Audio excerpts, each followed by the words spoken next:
ಇನ್ನು ಕಾಫಿನಾಡು ಚಿಕ್ಕಮಗಳೂರಿನಲ್ಲಿ ಎಡೆಬಿಡದೆ ಮಳೆ ಸುರಿತಾ ಇದೆ. ಮೂಡಿಗೆರೆ ಸುತ್ತಮುತ್ತ ಧಾರಾಕಾರ ಮಳೆ, ಜನಜೀವನ ಅಸ್ತವ್ಯಸ್ತಗೊಂಡಿದೆ. ಕಾಫಿನಾಡು ಚಿಕ್ಕಮಗಳೂರಿನಲ್ಲಿ ಈಗ ಜೋರಾಗಿ ಸುರಿತಾ ಇದೆ. ಎಡೆಬಿಡದೆ ಸುರಿತಾ ಇರತಕ್ಕಂಥ ಮಳೆ. ಮೂಡಿಗೆರೆ ಸುತ್ತಮುತ್ತ ಧಾರಾಕಾರ ಮಳೆಯಿಂದಾಗಿ ಜನಜೀವನ ಅಸ್ತವ್ಯಸ್ತಗೊಂಡಿದೆ. ಕೊಟ್ಟಿಗೆಹಾರ, ಬಣಕಲ್, ಬಾಳೂರು, ಚಾರ್ಮಡಿ ಘಾಟ್ನಲ್ಲಿ ಮಳೆಯ ಒಂದು ರಭಸಕ್ಕೆ ನೀವು ದೃಶ್ಯದಲ್ಲಿ ಗಮನಿಸ್ತಾ ಇದ್ದೀರಿ ನೋಡಿ. ರಭಸವಾದ ಗಾಳಿ, ಮಳೆಗೆ ಮನೆಗಳ ಮೇಲೆ ಮರಗಳು ಬಿದ್ದಿರತಕ್ಕಂಥದ್ದು. ಮರ ಬಿದ್ದ ರಭಸಕ್ಕೆ 2 ಮನೆಗೆ ಹಾನಿಯಾಗಿದೆ. ಮನೆ ಮಂದಿ ಕಂಗಾಲಾಗಿದ್ದಾರೆ ಈ ಒಂದು ವಿಚಾರಕ್ಕೆ. ಮನೆ ಮೇಲೆ ಬಿದ್ದಿರತಕ್ಕಂಥ ಮರವನ್ನು ನೀವು ಗಮನಿಸ್ತಾ ಇದ್ದೀರಿ. ಬಾಳೂರು ಹೊರಟಿಯಲ್ಲಿ ಅನಿತಾ ದಯಾಸ್ ಅನ್ನುವಂಥವರ ಮನೆಗೆ ಈಗ ಹಾನಿಯಾಗಿರತಕ್ಕಂಥದ್ದು. ದೇವನಗೋಲ್ ಗ್ರಾಮದಲ್ಲಿ ಪ್ರತಾಪ್ ಅನ್ನುವಂಥವರ ಮನೆ ಮೇಲೆ ಕೂಡ ಮರ ಬಿದ್ದಿದೆ. ಈಗ ಆ ಮನೆಯವರು ಈಗ ಕಂಗಾಲಾಗಿದ್ದಾರೆ. ಕಾಫಿನಾಡು ಚಿಕ್ಕಮಗಳೂರಿನಲ್ಲಿ ಬಿದ್ದಂಥ ಧಾರಾಕಾರ ಮಳೆ ಇದು. ಆ ಧಾರಾಕಾರ ಮಳೆಗೆ ಒಂದಿಷ್ಟು ಮರಗಳು ಮನೆ ಮೇಲೆ ಬಿದ್ದಿದೆ, ಹಾನಿಯಾಗಿದೆ.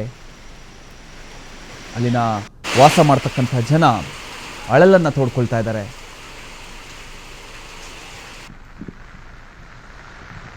ಯಾವಾಗ ಯಾವ ಮರ, ಯಾವ ವಿದ್ಯುತ್ ಕಂಬಗಳು ಬೀಳ್ತವೆ ಅನ್ನೋದು ಗೊತ್ತಾಗಲ್ಲ.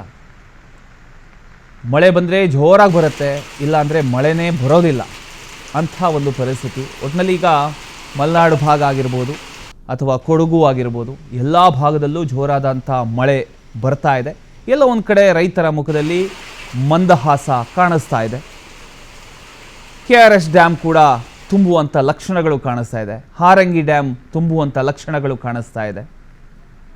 ಈ ವರ್ಷ ಎಲ್ಲೋ ಒಂದು ಕಡೆ ಗ್ಯಾರಂಟಿ ಆಯಿತು, ನೀರು ಸಿಗುತ್ತೆ ಬೆಂಗಳೂರಿನ ಜನರಿಗೂ, ಆಮೇಲೆ ಮಂಡ್ಯದ ಜನರಿಗೂ, ಕೊಡಗಿನ ಜನರಿಗೂ, ಮಲೆನಾಡು ಭಾಗದ ಜನರಿಗೂ ಎಲ್ರಿಗೂ ನೀರು ಸಿಗುತ್ತೆ ಅನ್ನುವಂಥ ಒಂದು ನಂಬಿಕೆ ಬಂದಿದೆ. ಸೊ ಇದೇ ರೀತಿ ಮಳೆ ಸುರಿಬೇಕು. ಇದೇ ರೀತಿ ಮಳೆ ಬಂದರೆ ರೈತರು ಬೆಳೆ ಬೆಳೆಯೋದಕ್ಕೂ ಕೂಡ ಅನುಕೂಲ ಆಗುತ್ತೆ. ಆದರೆ ಎಲ್ಲೋ ಒಂದು ಕಡೆ ಮರ ಬೀಳ್ತಿರೋದ್ರಿಂದ ಒಂದಿಷ್ಟು ಜನರಿಗೆ ಒಂದು